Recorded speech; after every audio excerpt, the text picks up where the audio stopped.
a beleza em perder, porque significa que houve muito amor ali. Se a gente tá viva, é porque em algum momento a nossa morte vai chegar. O luto é algo tão avassalador que a gente precisa dar conta dele de outros jeitos também. Quem a gente ama sempre vai estar numa cadeira de balanço dentro do nosso coração. Eu sinto que a gente precisa da morte pra aprender a viver. Então esse é o trabalho do luto, né? E pra isso a gente vai precisar do tédio. Antes de começar o episódio, eu queria te pedir desculpa, porque a qualidade do vídeo não tá tão perfeita quanto a dos outros episódios. Eu tive um problema de foco que eu espero muito conseguir resolver na edição, mas caso contrário, eu queria deixar aqui o meu pedido de desculpas. Eu cogitei regravar, mas o que a gente falou foi tão especial, porque tava ali no momento e a Lorena trouxe coisas tão bonitas que eu fiquei com receio da gente tentar fazer de novo e perder a essência. Eu sei que pra você é muito mais importante o que a gente tá falando do que o visual, mas eu me sinto na obrigação de fazer essa observação porque eu sempre quero entregar a melhor coisa possível pra você. Obrigado por entender e aproveita o episódio que ele tá muito especial. Oiê, eu sou a Valentina e essa é a nossa obra aberta, onde a gente abraça a nossa complexidade e incoerência, a gente cria espaço pra dúvida e inventa sentidos pra deixar a vida mais bonita. Esse é o segundo episódio do Papo Aberto e quem tá aqui com a gente é a Lorena Pimenta, uma escritora maravilhosa, uma das futuras maiores psicólogas do país e, por minha sorte, uma grande amiga minha. Ah, por minha sorte, né, amiga? Obrigada por estar aqui, amiga. Te amo, amiga. Eu que agradeço o convite. Tô muito feliz. Também tô muito feliz. E obrigada por topar falar desse assunto que eu sei que é um assunto tão delicado pra nós duas. É um tema que eu tava querendo trazer pra Aberta há um tempo já. E eu sinto que eu não trouxe porque em algum lugar eu sabia que eu precisava de você. Porque eu acho que juntas a gente vai conseguir ter força de falar dessas coisas que são difíceis. Sim. Então, obrigada. Será que vai rolar chororô?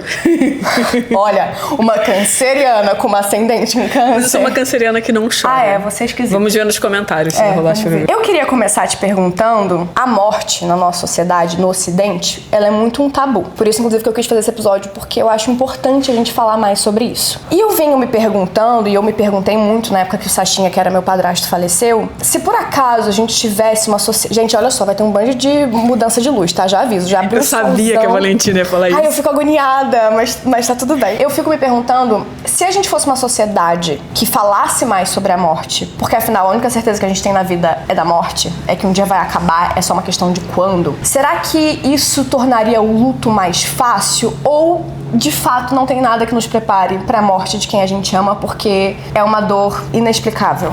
Eu acredito que tornaria o luto mais fácil em relação não à saudade, não a lidar com a ausência em si, mas em relação ao quanto que a gente se permite. Porque, por exemplo, eu perdi minha mãe, que foi o último grande luto da minha vida e foi diferente de todos os outros lutos. E pra psicanálise, a mãe é o primeiro amor, né? O primeiro objeto de amor. Então é um luto totalmente diferente de tudo. Só que muitas vezes eu tentei me enquadrar no tempo da sociedade. Às vezes temendo falar com alguns amigos sobre o luto que ainda me machucava, porque já tinha passado um ano e, poxa, depois de um ano, o ideal é que você siga a sua vida. Quando, na verdade, não é assim. Então, se a gente tivesse uma nova forma de olhar pra morte, eu acho que seria melhor em relação à empatia com o outro, em relação à gentileza que nós teríamos com nós mesmos, sabe? E isso mudaria completamente tudo. A gente faria, talvez, do luto um processo de maior sabedoria, sabe? De maior autoconhecimento. Pelo menos eu acredito. Eu perdi o Sasha, eu tinha 16 anos. Então, nenhuma das minhas amigas tinha passado por um luto. Eu não tinha passado por um luto. Minha mãe também não. E eu sentia que as pessoas à minha volta não estavam preparadas pra lidar. Porque uma coisa é quando acontece com você e você tá no olho do furacão e cada um reage de um jeito. Só que quando você tem pessoas à sua volta que também não estão preparadas pra te acolher, torna tudo muito mais difícil. Assim, eu lembro que eu tinha uma amiga que o dia que o Sachinha morreu, eu saí da escola, fui pra casa e ela foi pra lá pra ficar comigo. E ela passou horas falando de como a vida dela estava ruim. E eu fiquei assim, não era isso que eu precisava hoje, sabe? Porque depois que o Sasha se foi, como eu gostaria de ter sido cuidada, e é assim que eu quero cuidar de quem tá passando por essa dor. Como é que ajuda alguém a passar por essa dor? Porque eu sei que não existe uma receita de bolo, assim, mas é mais sobre dar o espaço pra pessoa viver isso, porque isso você falou muito interessante das pessoas apressarem. Tem 9 anos que o Sasha faleceu e ainda dói muito, muito. Se eu ainda falo dele mais profundamente, eu choro. Na sociedade tem essa noção do tipo, já passou 2 anos, você já tem que estar bem. E não. Então, como você gostaria de ter sido cuidada? Esse talvez seja o tema, a parte do tema que é um pouco mais delicada, porque eu sinto que eu sofri violências no velório da minha mãe. Então eu gostaria que ali as pessoas tivessem me dado mais espaço. Teve uma pessoa que chegou até mim dizendo: para de chorar que ela tá bem. Oh. E você não diz isso pra uma pessoa que acabou de perder a mãe. Você tem que dar o espaço pra ela chorar. E considerando a minha trajetória de ser uma pessoa que tem dificuldade de chorar, eu senti por muito tempo que aquele choro ficou travado em mim. Então eu acho muito importante a gente deixar a pessoa ao nosso redor confortável pra ser o que ela precisar ser. A gente não vai ter uma fórmula de bolo. Você não vai saber em qual momento você tem que abraçar um pouco mais, em qual momento você tem que soltar. Mas a partir do momento em que você se permite prestar atenção no outro, você vai conseguir entender pra onde você deve caminhar. Eu acho que é sobre isso, é sobre não tentar precipitar as ações, é sobre prestar atenção no outro. E infelizmente a gente vive numa sociedade que presta pouca atenção no outro, né? Especialmente com tantos estímulos, com excesso de informação. Tá todo mundo muito preocupado também com o seu próprio rolê. Então as pessoas não prestam nem tanto atenção em si. Então, prestar atenção no outro e dando espaço para você conhecer essa nova versão do outro. Porque aquela pessoa, ela jamais vai ser quem ela era antes. Ela tá num processo de mudança, ela tá num processo de gestar um novo eu. Então, ter paciência para acompanhar esse processo é o que realmente importa, é o que dá segurança para quem tá passando. E quando eu olho para minha vida, eu percebo que das pessoas com a minha idade, eu sou a pessoa que teve mais perdas. Ano passado, assim, eu tava conversando com a minha melhor amiga, a gente já tem uma amizade de mais de 20 anos, e ela disse: cara, eu já ficava preocupada com como seria pra você quando eu percebia que alguma tia, algum tio ia falecer. Então a minha melhor amiga foi aprendendo a lidar com luto comigo também, com as perdas que eu tive, porque a primeira perda dela foi já muito grande e as minhas começaram muito pequenas. Eu perdi irmão, perdi pai, perdi padrasto. Pequeno é ótimo, né, amiga?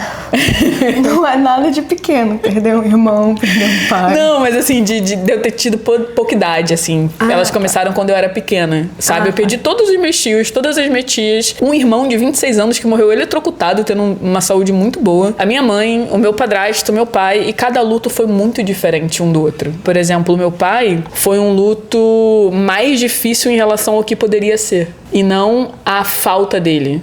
Quando eu perdi o meu pai, eu tive o luto de, caramba, o que a gente poderia ter sido? Como é que eu seria um ser humano muito melhor se eu tivesse tido, de fato, um pai por parte dele? Então foi um luto de algo que não aconteceu. Com a minha mãe, não. Com a minha mãe foi um luto totalmente diferente. É que uma das coisas que mais doem, assim, do luto, duas coisas me pegavam muito. Uma era: como assim vocês estão continuando a vida de vocês? Sim. O Sasha morreu numa segunda-feira, o velório foi numa quarta. Eu lembro que quinta-feira eu vi as pessoas, vivendo, acordando cedo, varrendo a rua, indo trabalhar, indo correr. E era uma angústia de: para tudo. Como que vocês conseguem? O Sasha morreu. Não tem vida. Ai, meu Deus, já tô com vontade de chorar. E ao mesmo tempo, o meu luto foi um luto que eu não me permiti viver no início. Que o Sasha faleceu, eu tava fazendo malhação. Não, mentira, ele morreu numa segunda, terça foi velório e quarta eu tava gravando. E eu cheguei pra gravar e eram umas cenas muito felizes. Era um show de talentos, de sei lá o quê. E as pessoas sabiam que ele tinha falecido. E todo mundo vinha e me dava abraço, me dava colo, e foi muito legal. Mas eu não queria aquilo. Eu queria, gente, vamos trabalhar, olha que legal, uhul, gravação. E a minha mãe ficou muito mal, porque ela perdeu o marido. E eu e a minha mãe, a gente tem uma relação muito próxima. E eu, com os meus 16 anos, me senti responsável por cuidar da minha mãe. Eu queria muito que ela ficasse bem. Enfim, várias coisas também que eu não sei nem se dá pra explicar, mas eu passei 10 meses ignorando a morte dele. Tanto que eu entrei na análise por isso. Eu tava 10 meses sem viver esse luto de fato, até que eu virei pra minha mãe e falei: eu não consigo mais, eu preciso de ajuda. E aí eu entrei na análise, foi a melhor coisa da minha vida. Mas essa negação do luto, eu sinto que pras pessoas era uma coisa de: ela tá bem, então eu não preciso dar tanto colo, porque ela tá bem, ela tá estudando, ela tá gravando, tá tudo certo. Então, nossa, ela se virou bem. Quando o que eu mais queria era um colo. E outra coisa que dói muito, pelo menos pra mim, perder alguém, é a pessoa que você também perde de você. Sim, porque a versão que você tinha com ela. Com ela, tipo, eu era a filha do Sasha. Ele não teve filha biológica, então eu era a filha dele. E a gente tinha uma relação. E aí, essa Valentina para de existir. Então, quem eu era pra ele, a forma como ele me via, o apelido que ele me dava, não existe mais. Então, você não perde só esse outro, como você perde um pedaço de si. E você se sente muito perdida mesmo, desamparada. E é duro, né? É duro. O que você passou, na verdade, a Maria Homem diz que a fuga ela também é uma estratégia de luta. E na psicologia a gente tem um termo chamado desativação excessiva, que é quando cognitivamente a gente não consegue dar conta. de algo muito grande que aconteceu e a gente realmente desativa. Você passou por isso na morte do Sasha e eu passei por isso na morte da minha mãe. É um processo desesperador, uma agonia enorme, porque em alguns momentos você olha pra dentro de si e o seu corpo às vezes dá sinais através de uma febre, de uma alergia, através dos seus sonhos. Só que você olha pra dentro de si e você se percebe também anestesiada. É pra vida, né? Pra vida. Eu lembro do dia que você chorou, que você me mandou mensagem. E você falou, amiga, eu consegui chorar. Consegui chorar. E era muito difícil. E eu sinto também que, por eu ser uma mulher preta, o meu luto muitas vezes foi atravessado pela correria do dia a dia. Porque nós começamos, né, esses processos de luto quando eu era muito pequena. A minha mãe sempre ficava muito mal, ela teve uma história de vida muito triste. E eu sempre estava ali, olhando aquilo e tentando dar o meu melhor, e tentando dar apoio e, enfim, ser alguém na vida. E, cara, foi extremamente difícil, assim, porque muitas vezes eu tinha que pegar não sei quantos ônibus e trabalhar e fazer isso e fazer aquilo, e eu não podia parar, porque tinha que colocar comida na mesa, tinha que fazer o meu para que a gente tivesse uma vida melhor. E aí, no processo de luto da minha mãe, eu já estava em outro momento da vida, numa situação financeira um pouco melhor, e aí eu também pude sentir um pouco mais de tédio dentro desse processo, que é fundamental pra gente conseguir elaborar o luto, né? Eu cheguei a falar contigo que o Stendhal, que é um autor, um romancista francês do século XIX, extremamente famoso, ele, século XIX ou XX, mas eu acho que é XIX, ele criou uma teoria sobre o amor, sobre como a gente estabelece, solidifica o amor. Ele foi numa mina de sal e ele viu que quando um galho assim, sabe, cacareco de árvore, caía nessa mina de sal, depois de um tempo ele retornava e ele estava muito bonito, porque aquele sal enfeitava aquele galho quase como se fossem diamantes. E ele percebeu que no amor acontecia o mesmo processo. Quando a gente conhece alguém, sente desejo por essa pessoa, ama essa pessoa, é como se a gente enfeitasse o galho, né? E o tédio, ele é extremamente importante pra gente fazer isso acontecer. Porque é no tédio, na solidão, que você se permite pensar no ser amado. E luto também é sobre amor. Então a gente também precisa do tédio pra conseguir pensar no ser amado e conseguir ajustar essa ausência. O Freud, por exemplo, vai dizer em Luto e Melancolia que o luto é o processo em que o nosso ego, ele precisa lidar com o equilíbrio da energia, porque a gente destinava uma certa energia para aquele objeto que já não está mais ali. Então a gente precisa saber para onde é que vai essa energia agora. Então esse é o trabalho do luto, né? E para isso a gente vai precisar do tédio. Nossa, genial! E aí faz sentido eu só ter conseguido viver esse luto quando acabou Malhação. Quando eu terminei de gravar e eu parei de me preencher de outras coisas e de uma personagem, né? Essa personagem parou de existir dentro de mim e surgiu um vazio, um buraco, assim. E agora você vai ter que lidar com esse B.O., gata. E também a gente tem um medo do novo, né? Então quando a gente perde alguém, a gente tem, mesmo que inconscientemente, a ideia de que a gente não vai mais conseguir ser aquela versão, a gente tem medo da versão que a gente vai ser. Porque ao mesmo tempo em que a gente pode se tornar uma versão mais sábia, que consegue lidar melhor com a vida, a gente também pode encontrar uma versão paranoica. E aí a gente tem medo disso. A gente tem medo de ser um pouco mais selvagem na vida também. E o luto, ele também coloca a gente nesse lugar um pouco mais selvagem, da gente se desesperar e de chorar até soluçar, da gente ficar na cama e às vezes não ter força pra tomar um banho, pra pentear o cabelo. A gente tem medo disso. Porque daí a gente volta pra um estado mais animal mesmo. Mais animal. E eu sinto que daí a gente se dá conta da finitude da vida, mas por um lado dá uma certa urgência de viver depois, né? Sim. Depois que você elabora melhor esse luto e você sente essa dor. O Sasha, ele dirigiu um documentário do Oscar Niemeyer. E o Oscar Niemeyer tem a frase, a vida é um sopro. Então por isso que não há motivo pra tanto ódio, alguma coisa assim. E eu lembro que eu e minha mãe, a gente ficava, a vida é um sopro. A vida é um sopro, a vida é um sopro. Eu sinto que a gente precisa da morte pra aprender a viver. É quando você se dá conta de que você não vai estar aqui pra sempre, que as pessoas que você ama não vão estar aqui pra sempre. Que às vezes é isso que falta pra você ter coragem de valorizar o que vale a pena ser valorizado. Se essa pessoa fosse embora amanhã, eu teria dito tudo que eu quis, eu teria vivido o que eu queria vontade de ver com essa pessoa, tô deixando de fazer tal coisa porque isso, mas eu posso morrer, eu posso ir embora. E é uma coisa que eu sinto também, que o luto, depois que você passa por ele, eu sinto que me deu uma força. Cara, eu aguento qualquer coisa. Então, toda vez que uma situação muito ruim acontece, eu e minha mãe, a gente se olha, a gente fala, a gente já passou por pior. Então, vambora. A gente dá conta. Acho que também a gente percebe a força animal que existe dentro da gente. Porque instintivamente a gente deveria estar preparada. É o ciclo da vida.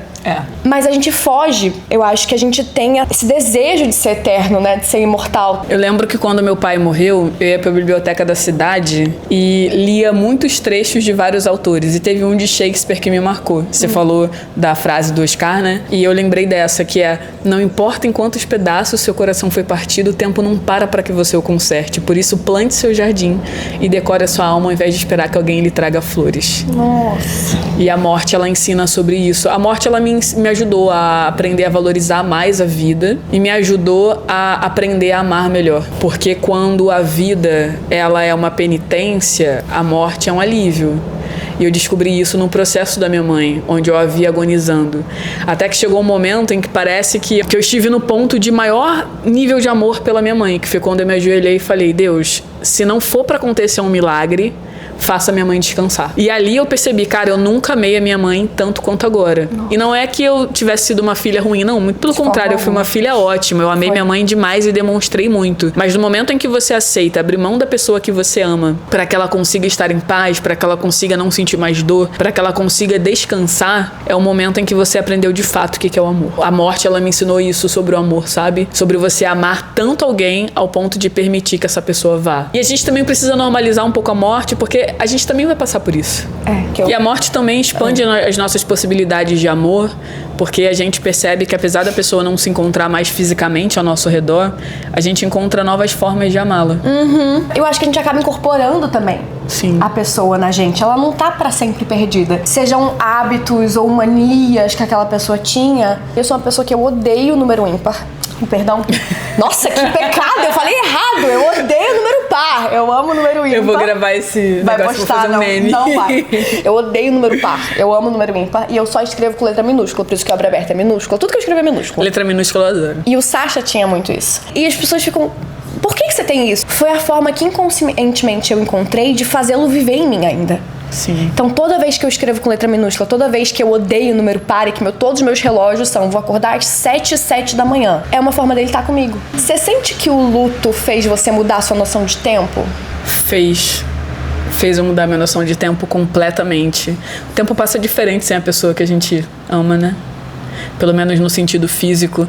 E o luto, ele obriga a gente em algum lugar a respeitar o nosso próprio tempo. A gente começa o luto brigando com a aceitação, brigando com o tempo, mas depois a gente acaba se rendendo. Falando em tempo, quando eu perdi a minha mãe, aconteceu, né, aquela desativação excessiva. E eu lembro que eu tive alguns sonhos que me ajudaram a lidar melhor com a morte dela. E eu lembro que de 2 sonhos em específico. Um que rolou há mais ou menos uns 6 meses, que foi eu sonhando que eu tava no velório dela novamente, mas que o corpo dela estava na diagonal dentro do caixão. Era um caixão grande, maior que ela, e o corpo dela estava na diagonal. Eu conversei com a minha professora psicanalítica, de psicanálise, e ela disse pra mim que isso significava, provavelmente, que esse luto, ele não estava bem alocado dentro de mim.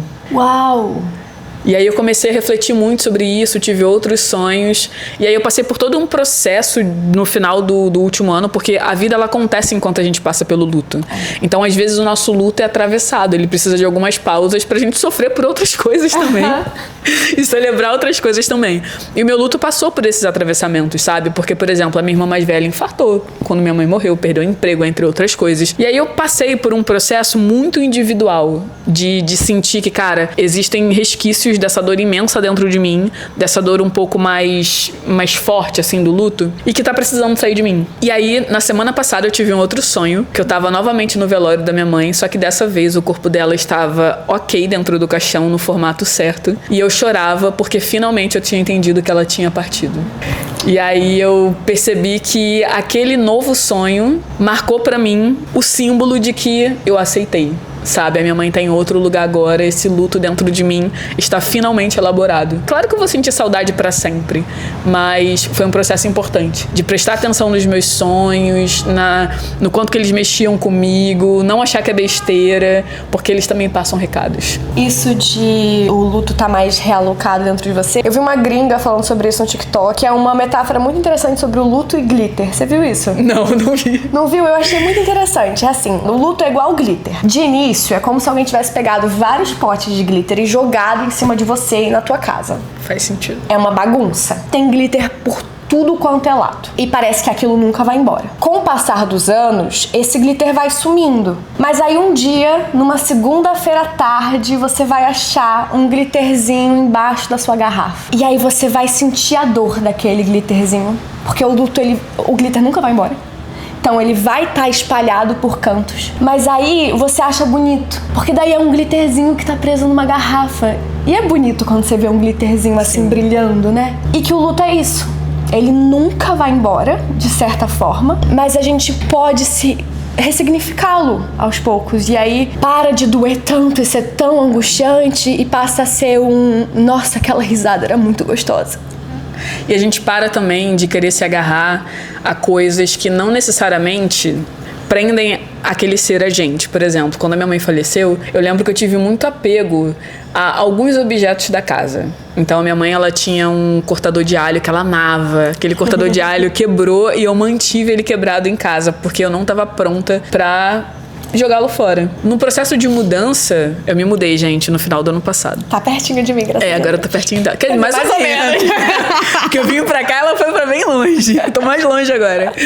E aí, no processo de mudança, eu resolvi jogar aquilo fora. Eu resolvi também doar muitas coisas. E a Lu virava pra mim e dizia, amor, você tem certeza que você quer? Você tá pronta mesmo pra isso? Eu dizia sim. Lu é a noiva dela. É, minha noiva. Porque eu entendi o que realmente tinha um valor emocional e o que era um apego, alguma forma de querer prender aquela presença aqui. Só que depois de um tempo a gente aprende que a gente não precisa se esforçar tanto assim pra prender aquela pessoa dentro da gente, porque assim como no livro Violeta, quem a gente ama sempre vai estar numa cadeira de balanço dentro do nosso coração. Isso é lindo. É lindo, né? É lindo. O Bad Bunny lançou esse último álbum dele, que eu amo, meu álbum preferido. Devia tirar mais fotos. Devia tirar mais fotos. Quando eu ouvi essa música, eu me acabei de chorar. Porque fica nessa, eu devia ter tirado mais fotos e a gente nunca vai criar mais memórias juntas, assim. As memórias que eu tenho acabaram. E parece que as coisas vão escorrendo um pouco, assim. Às vezes eu falo, como é que era a voz dele? Aí eu me conecto, me concentro pra ouvir a voz. Mas ao mesmo tempo, a gente nunca vai achar que foi o bastante, né? É. Na vida, assim. Não só num relacionamento com alguém. Então eu acho que mais do que me debruçar sobre essa dor de que não teremos coisas novas, é sobre celebrar o que a gente viveu. Porque como ele era meu padrasto, ele não tava comigo desde que eu nasci. Ele entrou na minha vida, eu tinha 8 anos. Ele morreu, eu tinha 16. Então a gente viveu 8 anos juntos. E eu lembro que me angustiava muito o dia que ia chegar em que eu teria passado mais tempo sem ele do que com. Que foi agora, esse ano passado, que deu 9 anos que ele faleceu. E foi curioso, porque quando chegou, eu sofri muito menos do que quando eu antecipava esse dia. Antecipar esse dia me deixava muito nervosa. E aí quando chegou essa marca dos 9 anos sem ele, eu fiquei... Nossa, mas que bom que eu vivi tanta coisa. Sabe, que bom que ele entrou na minha vida. E eu sinto também que aos poucos vai aliviando, porque a gente vai percebendo que a pessoa que a gente tanto amou e sempre vai amar, ela continua não só dentro da gente, mas dentro das pessoas que fizeram parte Sim. daquele momento compartilhado e também das novas pessoas.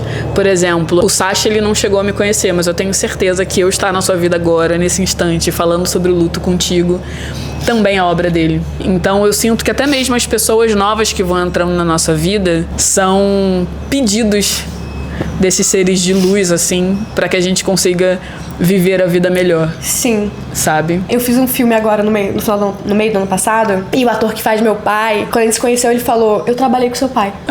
Seu pai me dirigiu, a única peça que ele dirigiu, eu era o ator. Nossa, ali isso eu não falei... É coincidência. Isso não é coincidência. Eu falei, ai, Sachinha, obrigada. E a gente tem uma cena muito bonita no filme, tô louca pra vocês verem. É, quero muito ver. E aí aquela cena, eu tava tão emocionada, porque eu não tava com aquele ator. Eu tava com o Sasha. Era o Sasha que tava ali. E aí, puxando pra arte, tem duas coisas que eu queria falar, porque, né, você, apesar de psicóloga, também é artista. Quase psicóloga. Quase psicóloga. Ai, tá bom. Pra mim, você já é psicóloga. A Lorena escreve com uma sensibilidade, assim, fenomenal. Eu vou deixar aqui também no descritivo o arroba dela. Todo mundo vai falar nos comentários, volta com o seu podcast.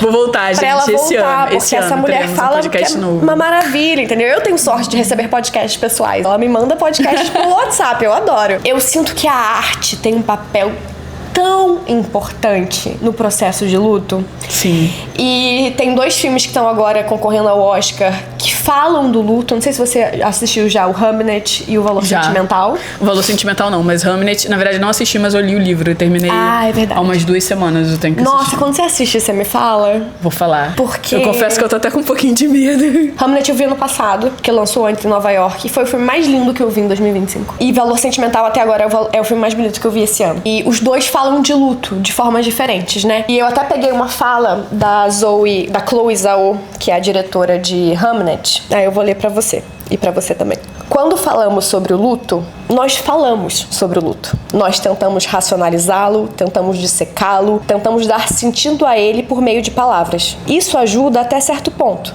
Mas no fim das contas, é preciso senti-lo para conseguir transcender o luto ou transformá-lo. E mais importante, sentir o amor que existe em ambos os lados do luto. Porque ninguém sofre luto se não tiver amado profundamente e se não tiver uma enorme capacidade de empatia. Uau. Né? Uau. E é algo que ela faz com maestria nesse filme, porque tem coisa que você não entende, você não consegue nomear o que ela faz naquele filme, mas você sente com todas as células do seu corpo. Pra mim, e eu digo isso porque eu não acho que isso seja exclusivo de artista, eu faço muita questão de sublinhar que, assim, é humano criar, sabe? Todo mundo deveria criar. E isso foi muito importante pro meu processo de luto, assim, conseguir achar um caminho de escoá-lo que não fosse só através da palavra. E você, psicóloga, e eu, amante da psicanálise, a gente é muito fã da palavra. A palavra cura. Mas eu sinto que o luto é algo tão avassalador que a gente precisa dar conta dele de outros jeitos também. Será que pode falar? Pode, eu deixo falar tudo, eu não sei o que é, mas fala. O livro? Pode, com certeza pode. A gente escreveu um livro. Sim. A gente e mais 2 amigas. Sim. A gente tá no processo de publicá-lo. Inclusive, se você que tá assistindo trabalha numa editora... manda uma mensagem pra gente. Por favor, porque a gente tá agora nessa de enviar pras editoras pra conseguir fazer esse livro nascer. É um livro de uma prosa poética, a gente pode chamar? É, prosa poética. Sobre diversos assuntos, inclusive também tem luto. Também tem luto. Quando a Lorena me convidou pra escrever esse livro com ela, esse era um dos assuntos que eu queria falar. E tem um texto que eu escrevo pro Sasha. Escrever aquilo foi muito importante pra mim. Assim como em 2020, quando eu fiz Salve-se Quem Puder, a minha personagem, a Bia, ela perdia a irmã. No final a gente descobre que a irmã não morreu e tudo mais. E aí tem a cena que a gente se reencontra. E foi uma cena muito difícil de ser gravada, porque a gente gravou na pandemia, então a gente não podia ficar perto. Quando a gente tava perto, a gente tinha um vidro de acrílico separando a gente. Nossa. Pra gente não transmitir qualquer coisa uma pra outra. Sendo que assim, a gente fazia teste mais de uma vez por semana. Quando a câmera tava nela, eu tinha que usar máscara, vice-versa. Então, assim, aliás, a gente se conheceu nessa época. É verdade, a gente se conheceu nessa época. Uma cena que exige muita emoção, muita conexão, muito concentração. E era muito difícil, porque a gente tinha que cortar o tempo inteiro e mudar e botar o acrílico. É uma das cenas que eu mais amo, porque ali eu curei muita coisa. Ali, quando eu abraço essa minha irmã, é como se eu estivesse abraçando o Sasha. É como se eu tivesse a oportunidade de estar abraçando de novo ele. E eu lembro de voltar pra casa, assim, numa felicidade, numa euforia de, nossa, eu consegui olhar pra isso e eu consegui curar um pouquinho isso e transferir esse amor. Que sorte a minha de ter vivido a Bia e de ter podido transferir essa energia que você falou que o Freud fala pra ela, poder colocar na arte. Eu acho que é um processo de cura muito poderoso e que se você não é artista, sabe, nada te impede de escrever, de cara, desenhar. Ajuda a gente a se autoconhecer de um jeito arrebatador. A escrita? É. E não só no luto de pessoas que morreram. Mas em outros lutos também, porque a vida, na verdade, é cercada de lutos, né? Só que a gente nem sempre percebe. É o luto da escola que você mudou, da solteirice que você perdeu por agora estar no relacionamento. Embora seja incrível estar no relacionamento, tem um luto da solteirice, né? Dessa liberdade. Exatamente, de mudar de emprego, de começar um novo relacionamento com uma pessoa depois de um tempo sozinha, sendo que você terminou um relacionamento antes. Perder uma amizade. Exatamente, são muitos lutos. E às vezes eles também se atravessam. Eu lembro que no luto da minha mãe, eu tive alguns lutos de amizade, assim. Não só de amizades que partiram realmente pro outro lado da vida, mas de pessoas que me decepcionaram. Uhum. E aí isso também é bem difícil. Às vezes a gente vive muito luto de uma vez só. E é duro quando a gente não dá valor pra esse luto. Quando a gente não percebe que é um luto que merece ser vivido. Tem até um episódio do Medo de Demonstrar Interesse que eu falo, às vezes você teve um ficante por 3 meses e aquela mulher foi tudo na tua vida, entendeu? Vocês nunca formalizaram, só que você olha pra aquela mulher e você fala, cara, você quebrou meu coração, você me deixou despedaçada. Mas às vezes as pessoas à sua volta falam, cara, vocês ficaram 3 meses, tipo, você não conheceu nem os pais dela. Cara, isso rolou comigo, assim, porque, nossa, eu fiquei muito mal com uma pessoa que ferrou minha vida em todos os âmbitos. E, cara, foi muito duro, assim. Eu passei um tempinho pra conseguir me recuperar. E a galera, às vezes, pô, você é emocionada. E que eu seja, então. Que eu seja, dane-se. Pô, tô sentindo, vou fingir que não tô. É muito pior você negar. Sabe? É muito cruel, é com você, assim. Porque isso volta. A conta chega. A conta chega e ela chega assim, com juros de cartão de crédito cruéis. É muito difícil. E a gente se permitir o luto em todos os âmbitos possíveis é muito importante, porque é sobre isso, é sobre a gente se permitir. Olha o quanto que a gente acaba se travando na vida, né? O quanto que a gente introjeta do que as pessoas dizem, que você não pode sentir tal coisa porque vocês passaram um pouco tempo juntas, você não pode sentir o luto por um trabalho que você saiu, porque você agora tem outro que recebe um salário muito maior. Mas quem tá sentindo todas as coisas é você. Então é importante a gente se permitir na vida. Em todos os âmbitos. Não só a felicidade, mas viver também a tristeza em sua forma integral. Porque é isso. Se a gente está viva, é porque em algum momento a nossa morte vai chegar. Não tem como separar as duas coisas. E é saber que a morte... É muito doido a gente entender que a única certeza que a gente tem na vida é justamente essa, de que a gente vai morrer. Por que essa é a única certeza que a gente tem na vida? Significa alguma coisa. É pra fazer a gente viver melhor. E, cara, você falou uma coisa, né, que eu tava pensando, e eu já tô pensando nisso já tem algum tempo, né? Você falou sobre a presença do Sacha naquele ator, né? Que você viu que não era coincidência. Eu lembro que quando eu visitei a minha mãe no hospital, e ela já não tava muito legal mentalmente, porque, cara, foram meses de internação. Por mais que tenha sido um período curto, foram 3 meses de internação. E num local fechado, né? Assim, você vê a luz do dia. Então isso gera muita confusão mental, sem contar as medicações e todo o processo do câncer. Pra quem não sabe, provavelmente vocês não sabem, né? Minha mãe, ela teve um câncer terminal. Quando a gente descobriu, já não tinha mais o que fazer. Já era o cuidado paliativo pra ela falecer da forma mais digna possível. Você e a minha melhor amiga foram as únicas amigas que ela perguntou no CTI. Ela perguntou da minha melhor amiga, que é uma melhor amiga, assim, de mais de 20 anos, e a Valentina, que era recente na minha vida, sabe? E naquele momento, cara, eu já te amava muito, mas naquele momento eu pensei, cara, é realmente uma coisa muito divina, porque quando mãe fala, quando a mãe acha que uma pessoa é boa pra sua vida, é porque realmente é. E aí, um dia depois do velório dela, você chegou lá em casa com um buquê de flores e um bilhete. E a partir disso, um pedaço dela também tá em ti. E eu acho que uma coisa que por muito tempo me pegou e hoje em dia eu já consegui ressignificar, me angustia pensar que meus filhos não vão saber quem ele é. Sim. Eles só vão conhecer o que eu falar dele. Então, por muito tempo eu tinha muita necessidade de estar perto das pessoas que conheceram ele, que também tem memória dele. Toda vez que eu conheço, assim, é isso, alguém na indústria, né, da TV, do cinema, que fala, eu conheci ele, parece que eu tô encontrando ele de novo. Mas eu venho percebendo a beleza também dessas pessoas que entram, que não sabem quem ele é, mas que eu posso apresentá-lo. E é muito gostoso a gente ter a oportunidade de apresentar quem a gente ama para as pessoas. A gente tem a oportunidade de falar das pessoas que a gente ama. Isso é muito gostoso. Acho que essa é uma das coisas mais gostosas da vida, não é? Ter a oportunidade de saber que a outra pessoa vai ouvir, saber que a outra pessoa vai se encantar. Ou seja, até mesmo depois que uma pessoa partiu, você ter a capacidade de encantar alguém sobre ela, quando ela não tá mais aqui fisicamente. E uma das coisas que a mãe de uma amiga minha falou pra mim foi que a gente se encontrou numa festa de aniversário dela. Eu nunca tinha visto a mãe dessa amiga antes. Só que essa amiga contou pra ela que eu tinha perdido a minha mãe. E aí ela segurou minha mãe e falou assim, nossa, eu tava doida pra te ver, pra te dar um abraço, que eu sei que você perdeu sua mãe. E vou te falar uma coisa, os meus olhos em relação à minha filha são limitados. Porque eu só posso agir sobre a vida dela em relação às coisas que eu vejo. Agora, os olhos da sua mãe agora sobre você são infinitos. Ela consegue te proteger muito mais do que eu protejo minha filha. Porque ela tá te olhando lá de cima. Eu achei isso... Uou! Nossa, que mulher sensacional. Que lindo. A vida é boa, né? A vida é boa. A vida presta. A vida presta.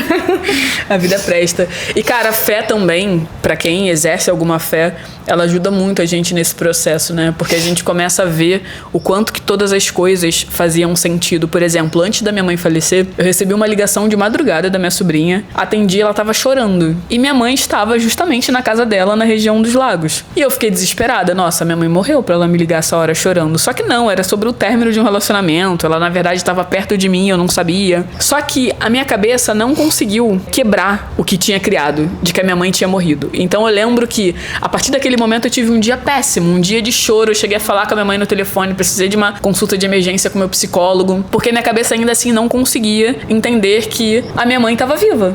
Olha. Não conseguia entender essa morte súbita dela.